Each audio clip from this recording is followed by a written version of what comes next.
much. Wow. Hello.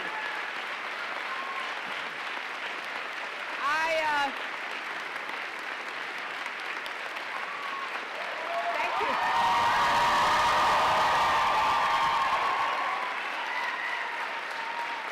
Thank you all so much. And I am delighted to be back here, and I think it's terrific that UVA is hosting this leadership forum. I want to thank President Sullivan and everyone who has contributed to the idea that bringing women together globally to talk about leadership is not only worthwhile, but it's really necessary. And I thank my dear friends, your governor and First Lady. Terry and Dorothy have been very close friends to me and my family, and I love their enthusiasm and their commitment to the Commonwealth and the great contributions that they will leave when their term is up. And I join in congratulating Virginia for electing Ralph Northam and others who will continue the kind of progress that Virginia has produced. Now, I am here to say a few words and then to sit down with Dorothy to have a conversation. I wanted to address some of the issues around women's leadership. You may know that I've just published a book called What Happened, which is my best effort to explain the perfect storm that was the 2016 campaign, all the different factors at work, and not just so we could look backwards, but to try to take steps to prevent what happened from happening again, because there were forces at work that are bad for democracy, subversive of our values. You saw some of that with the march in Charlottesville that was such a repudiation, a rebuke of the values that this country stands for, that this great university stands for. And the people who came to cause havoc, to espouse hatred, were met by so many more who rejected that message, not only on that day in Charlottesville, but in the days since, believing strongly that hope is more powerful than hate. So when we gather to talk about women's leadership, I want to just say a few words from my own experience and what I wrote in my book in a chapter called On Being a Woman in Politics.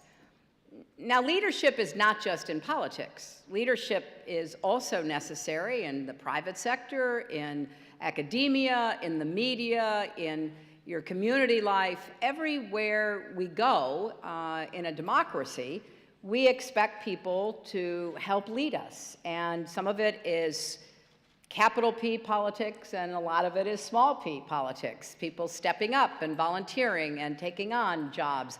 People in business looking for ways to make a greater contribution. And so leadership shouldn't just be thought of in the political realm, but I want to focus my short remarks today on just that.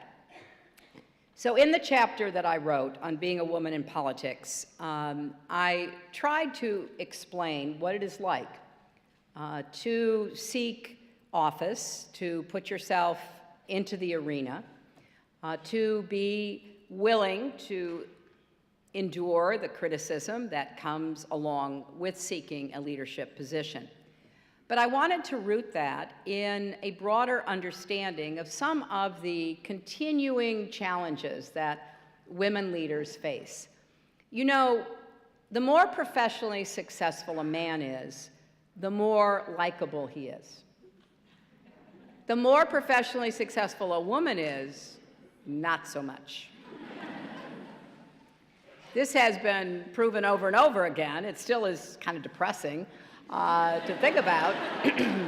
But, you know, it kind of struck a chord with me because historically, when I have been serving someone else, whether it was as a first lady in Arkansas or the United States, whether it was serving my clients as a lawyer, whether it was running for and winning a Senate seat to serve the people of New York, or serving in President Obama's cabinet as Secretary of State, I historically had kind of good likability.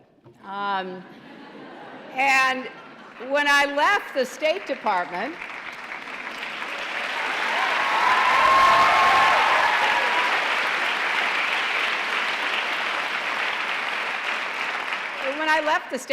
I had a 69% approval rating. So, you know, of course, that when we women are in service to someone else, we are viewed favorably. And there's been just reams of research about all of this. If you're in a business, for example, and you go advocate that one of your colleagues deserves a raise, people think you are the most generous person ever.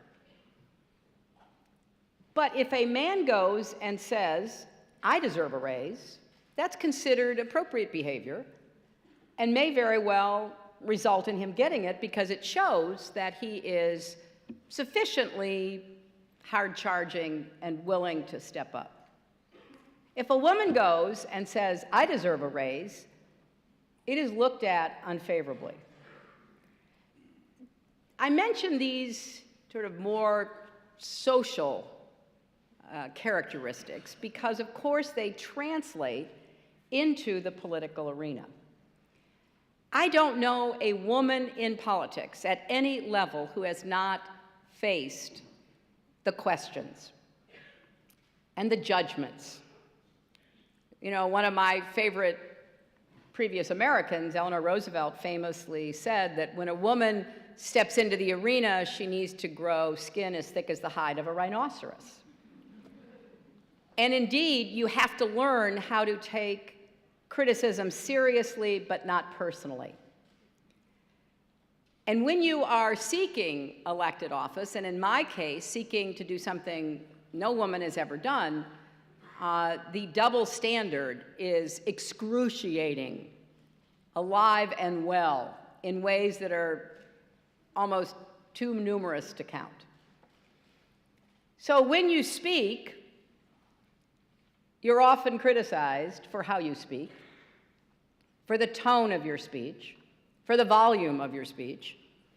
I have probably stood on stages at this point in my life with thousands of men giving speeches. And you know, when they get going, they get going. And their voices rise, and their energy builds. Sometimes they even pound the podium. Oh, but if a woman does that. You know, sometimes, occasionally, you know, it's really hard to speak to a crowd that is enthusiastic. I mean, if they're kind of bored, you don't have to really try to engage them. But if they're enthusiastic, you know, it's kind of hard not to join in the enthusiasm. And so a linguist contacted my campaign and said, you know, I think I could really help her to know how to modulate herself in a big crowd. That's great. You know, bring them in. So I said, so can you give me an example of a woman doing what you're advocating? I mean, just name an example or send me a video clip just so I can see it. Never heard from him again. Because, you know, when you are trying to break new grounds or break high ceilings, you're judged against yourself. And I say in my book that the only way we're going to get sexism out of politics is to get more women into politics. And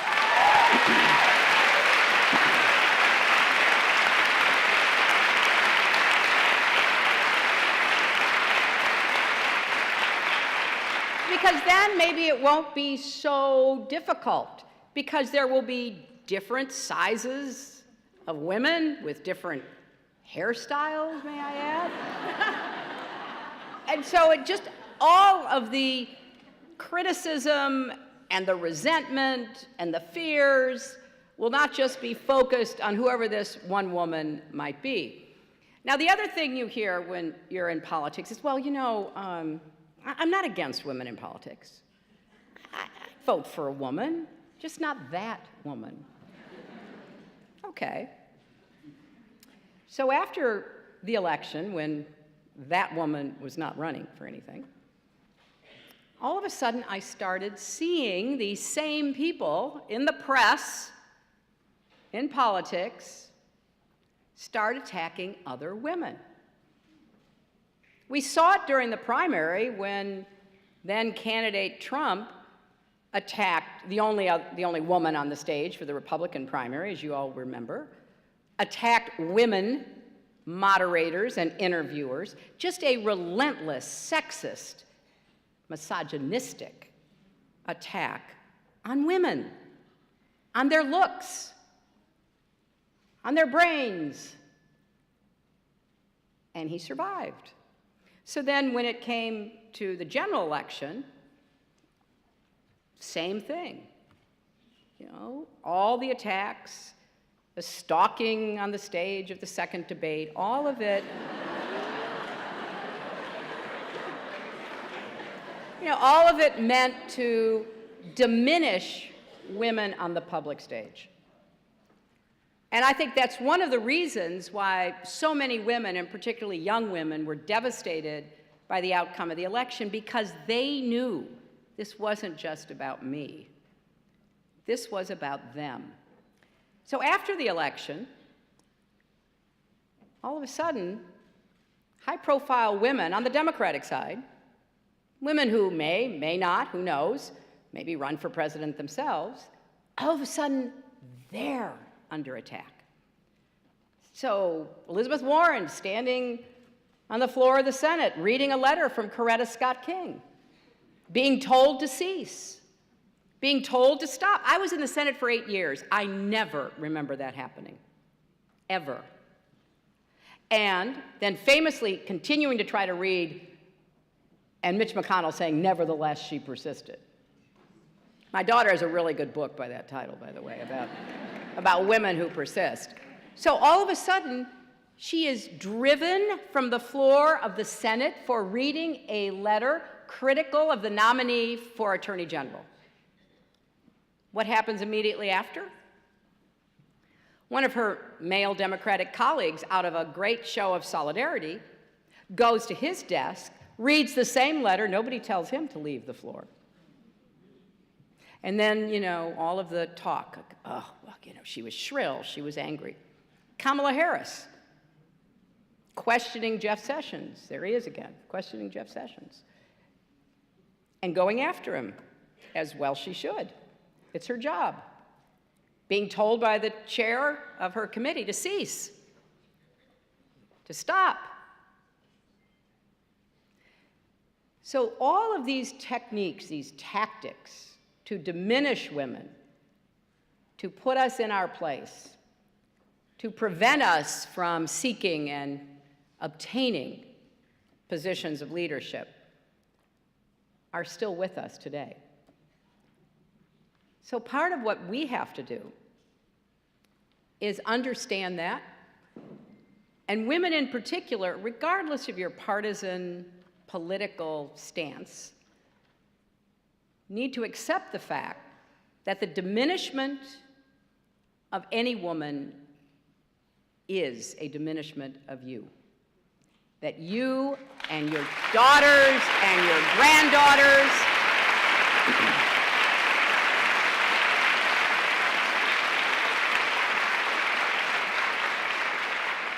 will be constricted, will be in some way limited, because expectations about you will have been shaped. So as I've gone around the country on my book tour, and I've done lots of book signings and book events. I've had many emotional encounters, and particularly with young women. Women in their teens, their 20s, who are so determined to become leaders, however they define that. Not everybody has to run for office, but how you become a leader. And what I've tried to do is encourage every one of these young women and all of the young women here today to be willing to take the risks that go along with leadership. Putting yourself out there is scary. You will get criticized no matter how hard you try to avoid it. It does take courage to get up every day and go back out there. One of the great, wonderful outcomes of your elections last Tuesday are all the first-time women who decided to run for office knowing they were walking into the kind of difficult terrain that exists in our politics today.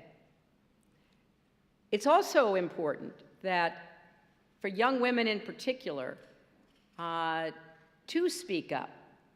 In the video, as I was watching it backstage, and one of the young women said that, you know, she's going to speak up even if she's the only woman in the room. I was so happy to hear that, because you have to practice your skills. You have to use your voice. It doesn't just all of a sudden emerge in whatever setting you find yourself. If you've prepared well, if you've thought through what you want to say or what you want to contribute, then don't leave it to chance. Be prepared to speak up. And I was asked the other day, well, what do you do when you're in a meeting and maybe you're the only woman there and you express an idea and nobody pays attention to you? And then, 10 minutes later, a man at the same meeting expresses the same idea. What do you do? Well, look, I think you can say, I am so glad John heard me.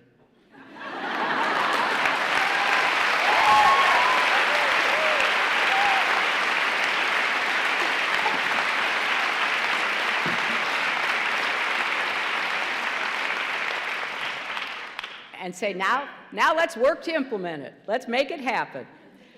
So in my book, What Happened, I tried to cover a lot of the ups and downs of the campaign, but more than that, to kind of take on some of these broader forces. Because what happened in 2016 can, if we're not careful, happen again. And a lot of the underlying factors that were at work are still with us. Russia is still trying to undermine our democracy. And every day that goes by, we learn more about what they did, but I'm equally concerned about what they're doing. This is the first time we've ever been attacked by a foreign adversary and done nothing. And make no mistake, wars used to be fought before the 20th century on land and sea. Then we added the air in the 20th century, and now in the 21st century, it's in cyberspace. And we're not doing a very good job, either in the private or the public sector, understanding the threat that poses to us. Voter suppression is a tactic meant to shrink the electorate, to keep young people, African Americans, the elderly, women, out of voting. Totally contrary to the steady march toward a more perfect union. If you cannot win a fair fight in an election, you don't deserve to win. And you should have to compete against everybody for the votes you get.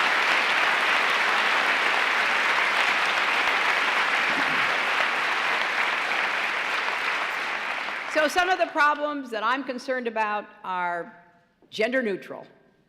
They are about how we're going to preserve, protect, and defend our democracy.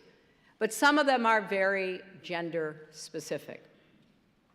And I end the book by talking about returning to my alma mater, Wellesley College, for graduation. We're everywhere. And hearing the graduation speech from the student speaker, who was this just luminous young woman, the daughter of Syrian immigrants who worked as hard as they could to give their daughter the best possible education. She's on her way to medical school, and just standing there talking about what her education meant to her and the challenges that face young women was one of the most moving moments I've had since the election. Because we cannot get discouraged. We cannot give up. We cannot give in to those who would wish to undermine the very foundation of this democracy that we cherish. We and our founders were not perfect. You know that very well here at UVA. But they did something that had never been done before. They put into words ideas of equality and justice that we have been struggling to achieve ever since. But we've made progress, and we cannot let anyone turn us back. So yes, we need women and men. We need people of all ages, regardless of what party you think you belong to, because honestly, the parties are changing.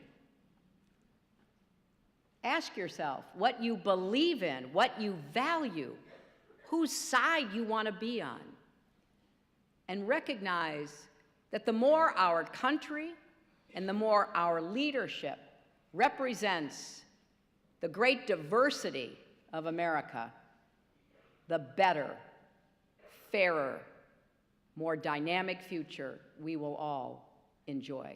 Thank you.